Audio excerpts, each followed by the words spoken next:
Hey everyone, welcome back to the channel. First and foremost, want to apologize. It's been a little bit since I've released a video. I've just been incredibly busy between work and in my spare time. Recently, I launched a video game, or helped launch a video game, which was a ton of fun.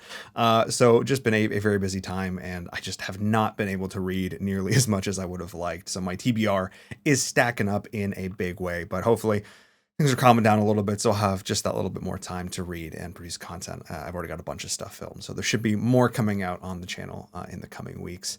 Now, this video series is one that I've sort of had in the back of my head for a while, but my girlfriend read Fourth Wing recently, and I thought, yeah, this is probably the book to start with. So this is not a book that I kind of expected that I would read myself. But I'm actually really glad that I did. I'm someone who is constantly trying to expand their horizons when it comes to writing and reading. As a writer myself as well, I'm just trying to, read books that I probably never would have otherwise. And she really enjoyed it, so I figured I'd take a shot. This is a book that obviously has received a lot of attention, both positive and negative. This is a book which has been in the center of a lot of conversations, especially around BookTube and BookTop. It's probably one of the most reviewed books on YouTube in the last year, if I'm being honest. And the reviews generally are extremely positive. I mean, this book has like a 4.6, I think, on Goodreads, which is crazy, with like 1.6 million reviews, which is absolutely incredible. That's a staggering, that's a staggering rating, to say the least. Now, the way I'm going to look at this, obviously I've got my own opinions on this, but at the end of the day, I'm also a marketer. I'm a business person. So I am, as much as possible, going to try and put myself in the shoes of this book's target audience. Because realistically, this book is targeted at like young women ages like 18 to 24. That's about this is new adult fantasy, or romantasy, I should say.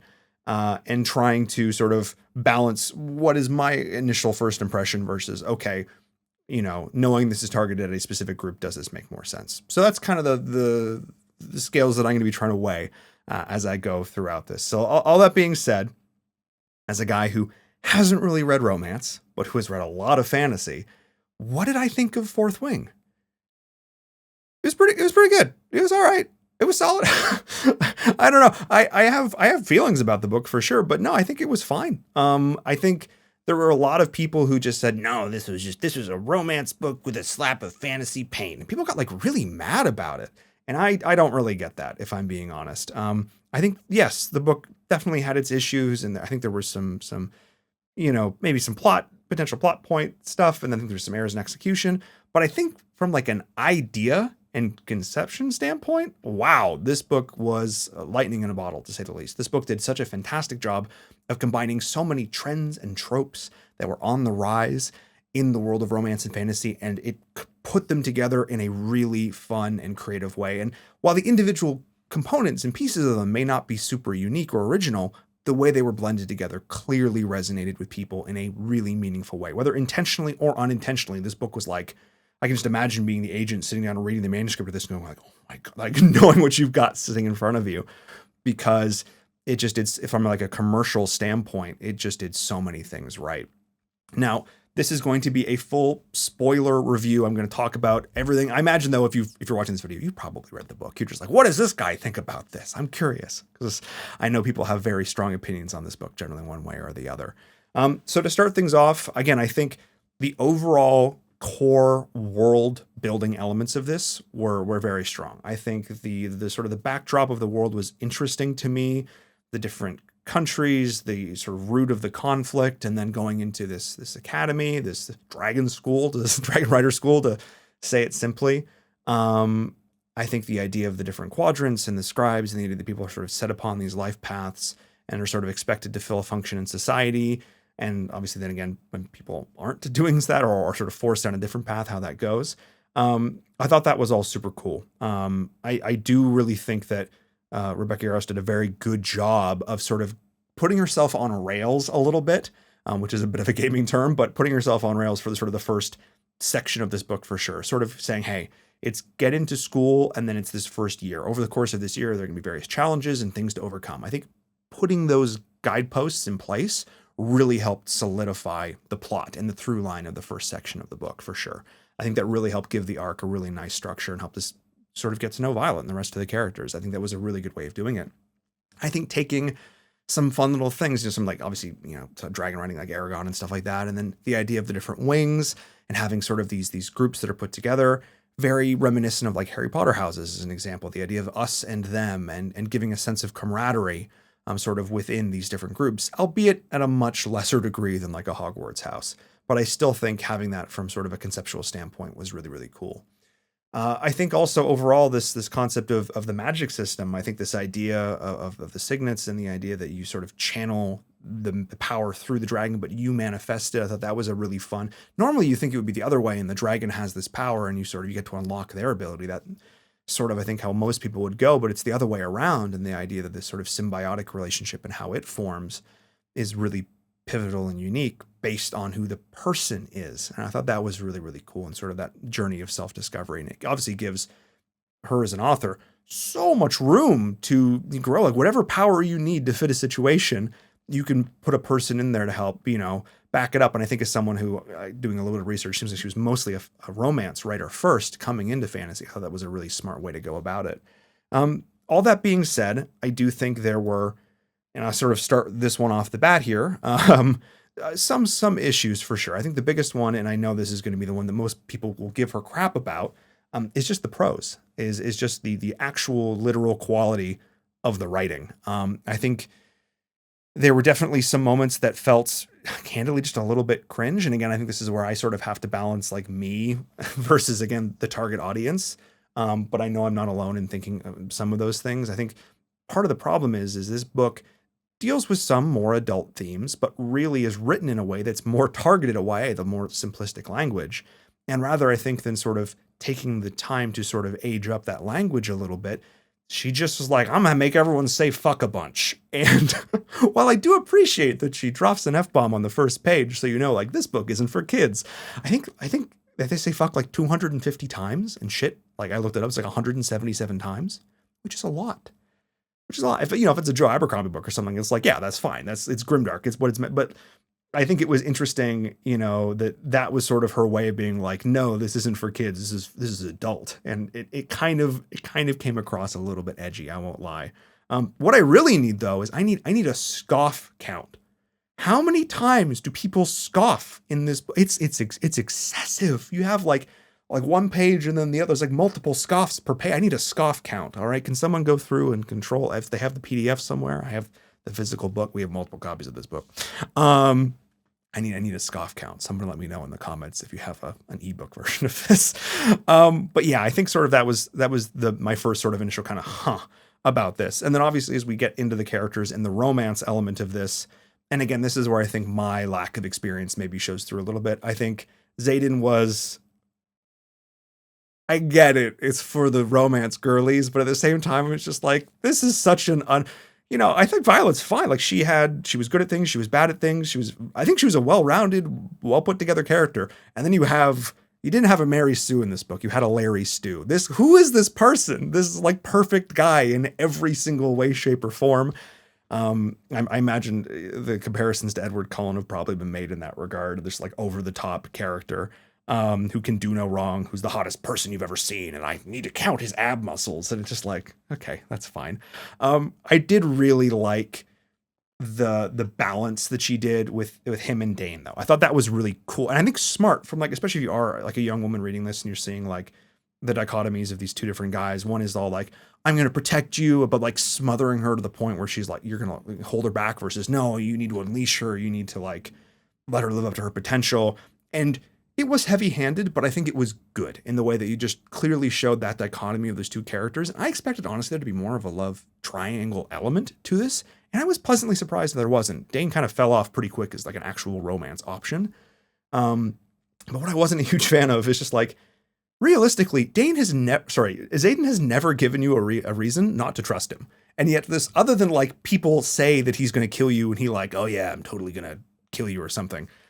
But like, at no point when he's actually given an opportunity to do that does he act on it in any way. And yet, I don't trust you. I don't trust you. Is he going to betray me? Is he going to be just like at some point you just got to be like, girl, you're fine. You're fine. Literally, you stumbled across him in the woods at night alone and he let you live. Like, you're fine. And I think, and I understand it's like, it's for the plot and it's for the drama, but that I think is one of those elements where I'm like, you probably could have lessened that significantly. And then, the astute of you in the audience is like, but Paul, he did kind of betray her in the end. And you're like, well, no, not really, but we will get to that.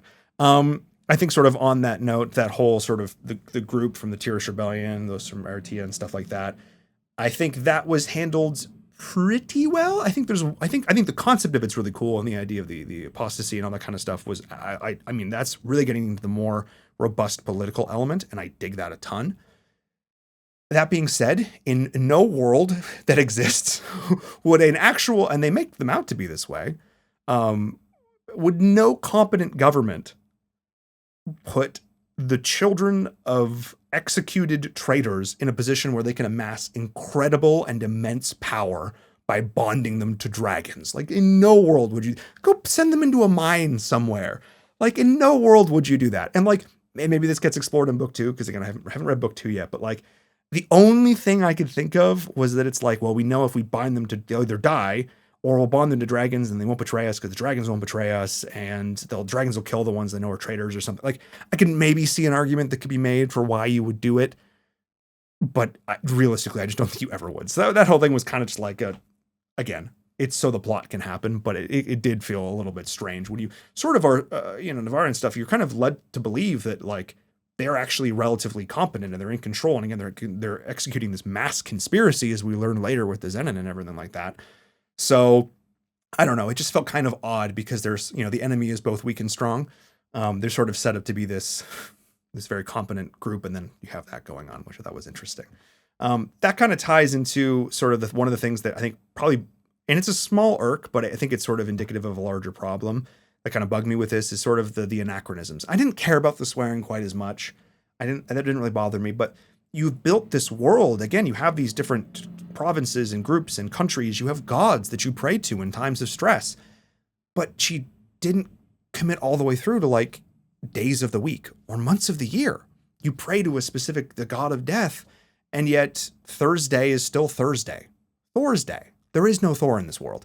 And that to me was just like, man, like just a really small, subtle missed opportunity to like commit to the con line, commit to the world building. And I know it's a silly gripe, and this is me coming through here in this particular gripe, but I think it's just little stuff like that would have just really solidified me for this. This isn't just a romance writer writing fantasy. This is a true all-in fantasy story, and it's little stuff like that to me just kind of takes it over the edge in that little bit. But again, it's a relatively small gripe, because I think there were a lot of things that were done well in this, and one of the things that I really want to shout out is the use of time. Now, not necessarily pacing, because there were a couple pacing issues, but the use of time in this book. Now, Violet is a flawed character in the sense that, she's constantly faced with conflict, and she's constantly failing, and she's constantly forced to overcome it, and she's constantly second guessing herself. But I mean, these are good things, by the way. These are great things to have in a protagonist. And one of the things that's constantly referenced is the fact that she has, due to the curse or whatever, she has some sort of physical disability. And I love the fact that there wasn't just like a blink, I bonded a dragon and I'm over it now. Because that's not what happens in real life. That's not how you would deal with something like this in real life. And I love the fact that so much of the story, in a tasteful way, in a way that made sense, was about her having to overcome her particular physical challenges in this case. She's obviously incredibly smart, and that intelligence is what, drives her forward through the plot. Even if it's like, would a scribe really have this much knowledge of poison? We'll go with it. But the fact that it wasn't just like something that occurred overnight, the fact that, again, you have the 6 months sort of leading up to the initial trial, and then going through in the relationship with Imogen and how that developed, I thought was super cool. And literally, I have to go lift weights. I have to build, like how you actually would, like that's like a real thing in like PT and stuff when you're going through physical therapy. The idea of like building the muscles around the joints to help protect, like that's like real stuff. I thought that was so cool. So I really appreciated sort of how that was done in sort of growing and developing that character. And I think, again, over the course of a year in a time span that would legitimately make sense. Very good. Very cool. I thought that was awesome. In terms of pacing, I thought the first half of the book certainly was a little bit better than the back half. I think, again, when she was sort of more on rails, Yaros, with sort of the tests and that kind of stuff, I think it was good. When that final sequence started with the Griffin Riders and the Wyvern and the Zenon, I looked at how many pages were left in the book and I went, I don't think that's enough time to do what we need to do in the back half of this book. And I wasn't wrong. It definitely, it was a very rushed third act, to say the least. I think you could have completely cut out the field trip to go visit Mira, which ended up just being a like subtle character building thing, but mostly a fetch quest to get this book, which set up again, just kind of heavy handed foreshadowing about the Zenin and that kind of stuff. I think there were better ways you could have done that. I think someone could have snuck in a visiting lieutenant or something and like, hey, I was talking to your sister and she asked me to give you this, and like sneaks a package in. You could have accomplished everything you needed to much more simply. And I think you could have saved 20 to 30 more pages to really sell that final action sequence. Because I think you have all of this buildup and all of this stuff, and then you finally get what is the betrayal of Xaden, something that's sort of been taunted this whole time. But then you realize is like, well, are they actually the good guys? And are we actually the bad guys? And I wasn't totally not expecting that reveal. But I think it was just kind of like, oh yeah, they're Griffin Flyers, by the way, and they're good, and there's a bigger evil, and we've actually been crapping the bed this whole time. Okay, fight. Okay, I would have loved more of introduction of this other country and the other culture and this kind of stuff. I think I needed just a little bit more there. And then I think in the final sort of action sequence, which was quite large and quite ambitious. I mean, how many freaking wyvern are there? I do think that the lack of experience writing that kind of stuff did come out a little bit. And I had a pretty hard time sort of picturing what this looked like. And I think that, again, that kind of comes back to my issue with the prose was I really did struggle. I needed like one more sentence. Every time she entered a new space or said a new scene, I needed one more sentence to just really help ground me in it. I don't feel like I really got the sense of what this world looked like on the whole. And there was my imagination doing a lot of heavy lifting on this one, which again can be great, but sometimes not quite so much. And that sort of leads me to like one of the last sort of core elements of this, of course, which is that this book is at the end of the day still a romance. It's about the relationships between these characters. And I'm glad sort of with how the love triangle or lack thereof sort of ended up developing. I do think that, and again, maybe this is just my lack of experience with the genre, when things culminated eventually, the fact that it went from like 0 to 100, and yes, well, obviously we're building up to this moment for a long time throughout the book, but then it's just like, wow, there's like 50 pages of sex scenes. Probably not that many. But it's just like, wow, you went from none to a lot. And it's just like, okay. And I definitely get where sort of, if you are just a fantasy fan who's used to things where it's like, and we fade to black. I understand and get how that might be kind of jarring for people who aren't familiar with that. So I definitely, it jumped out at me a little bit. Wasn't like a deal breaker for me by any means, but yeah, not super. I could see how that could definitely throw some people off. And then again, sort of wrapping up the final elements of the book here, I do think that it left me with more questions, but not necessarily maybe in a good way. I mean, the idea that, again, this government, Navarre, is potent enough to be able to send this group out, knowing that they're going to be attacked and knowing that they're going to die. Like, is there more of a conspiracy here? Like, what else is going on? But I can't, part of the problem is I can't tell if it's like, is that intentional? Is my questioning that is that subtle foreshadowing? Or is that just the author didn't quite think it through? And that's never quite how you want to be ending a book. I do think the final reveal, oh, the brother's alive the whole time, all this kind of stuff. Again, knowing that, Xaden, you never hated this girl. You literally are bros with her bro. Why, bro? Like, anyway. I think on the whole, though, this book gets way more hate than it deserves. I think for people who are coming back into reading, and I think this is what this was for a lot of people, kind of coming out of the pandemic, people who may not have read since they were teenagers or in high school and are coming in now maybe in their 20s and they're rediscovering reading, like myself in a lot of ways. I think if you're folks who grew up reading things like Twilight and Divergent and Hunger Games and all this kind of stuff, this is something that would appeal to a lot of people in that regard, and it's why it's done so well. I will definitely read the second one. I'm going to keep reading it. I'm curious to where the story goes. I think at the end of the day, it's a very cool story. And I heard that the second one may be kind of rushed and maybe the execution doesn't get better, but maybe between the second and third, I think, maybe some of those gripes will be resolved a little bit. Because yeah, I think I think on the whole, I used the term lightning in a bottle earlier, and that's kind of what this was for sure. So more of an in-depth review. I haven't done one of these in a little bit, and I do plan on doing more because I do like kind of deep diving into what I think is good and bad, or what I liked or didn't like in a book. And then again, this one was interesting because I am not the target audience for this book. Absolutely not. And sort of trying to balance again my initial gut reaction to something versus like, yeah, but like, you know, if I was a 17-year-old girl, how would I feel about this? So trying to sort of balance those two thought processes in my mind. And I think I came out okay in the end. I don't know. Let me know in the comments. Was I totally off base? Was I completely wrong? Was the prose amazing? Did I miss massive plot points? I don't think I did. And again, should I go on and continue reading the next ones? I think I personally should, because I'm kind of curious about it. So anyway, this is going to be the first, and I think, of a series. I've got a couple more books that could potentially be next in terms of Girlfriend Rex. So keep an eye out for that. I also have a really cool indie self-pub that I'm reading right now, which is rad. The author reached out to me to read the book, and if you're into some heavier science fiction, that'll be a lot of fun. So I'm reading that right now as well. So yeah, got a lot coming down the pipe. A bunch more content and some more short form as well. Apologies for the break. Life happened, but we're back and going to be doing a lot more. So yeah, definitely keep an eye on it. If you liked what you saw, please subscribe, and I will see you on the next one. Cheers.